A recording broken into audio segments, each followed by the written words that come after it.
রাজধানীতে মাদক বিরোধী অভিযানে গ্রেপ্তার 22। গাজায় জাতিসংঘের আশ্রয় কেন্দ্রে ইসরায়েলি হামলা, নিহত বেড়ে 35। বাস্তবায়নই হবে বড় চ্যালেঞ্জ, বাজেট নিয়ে ডিসিসিআই এর প্রতিক্রিয়া। শুরুর চাপের পরও শক্ত পুঁজি পাকিস্তানের। শুভেচ্ছা, স্বাগতম সবাইকে মাস্টার মিডিয়ার দুপুরের সংবাদে। সাথে থাকছি আমি মিতা দাস। এবার আসছি বিস্তারিত সংবাদে। রাজধানীতে মাদক বিরোধী অভিযানে 22 জনকে গ্রেপ্তার করেছে ঢাকা মেট্রোপলিটন পুলিশ। এ সময় তাদের কাছ থেকে ইয়াবা, গাঁজা সহ নানা ধরনের মাদকদ্রব্য জব্দ করা হয়। রাজধানীর বিভিন্ন থানা এলাকায় অভিযান চালিয়ে তাদের গ্রেপ্তার করা হয়।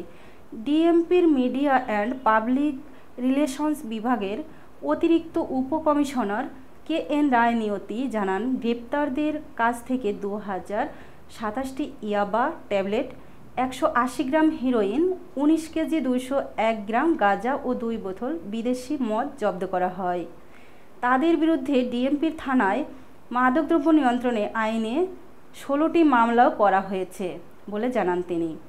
এবারে আন্তর্জাতিক সংবাদ। জাতিসংঘের একটি স্কুলে বৃহস্পতিবার ইসরায়েল বিমান হামলায় নিহতের সংখ্যা বেড়ে 35 জনের দাঁড়িয়েছে।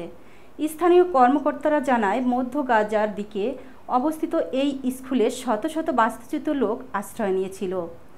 তবে ইসরায়েলি সেনাবাহিনীর দাবি, তারা জাতিসংঘের যে স্কুলে হামলা করেছে সেটি হামাসের কম্পাউন্ড হিসেবে গড়ে উঠেছিল। অন্যদিকে হামাসের মিডিয়া অফিস ইসরায়েলে এ হামলাকে বেপরোয়া হত্যাকাণ্ড বলে অভিযুক্ত করেছে। আরও দেখুন ডেস্ক রিপোর্টে। এবারে অর্থনীতি। প্রস্তাবিত বাজেটে মোট দেশজ উৎপাদনের তুলনায় বাজেট ঘাটতির লক্ষ্যমাত্রা বেশ কমানো হয়েছে বলে দাবি জানায় Dhaka chamber of commerce and industry. এ ধরনের উদ্যোগ আমাদের সংকোচনমূলক মুদ্রানীতির সহায়ক ও সরাসরি মূল্যস্ফীতি কমাতে সহায়ক হবে বলে মনে করেন তিনি।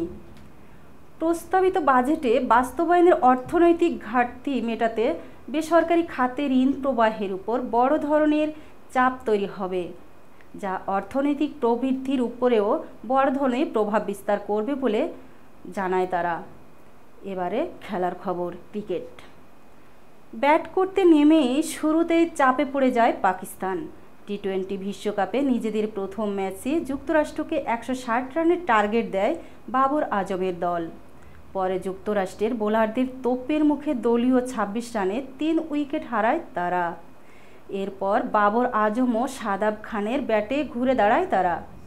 তবে শেষের দিকে শাহিন আফ্রিদির আগ্রাসীর ব্যাটিংয়ে শক্ত হাতে পুঁজি তুলে নেয় পাকিস্তান। আরও জানাচ্ছেন সাবিত সারোয়ার। এই ছিল মাস্টার মিডিয়ার দুপুরের সংবাদ। পরবর্তী সংবাদ দেখার জন্য আমন্ত্রণ জানিয়ে এখানেই বিদায় নিচ্ছি। ধন্যবাদ সবাইকে সাথে থাকার জন্য।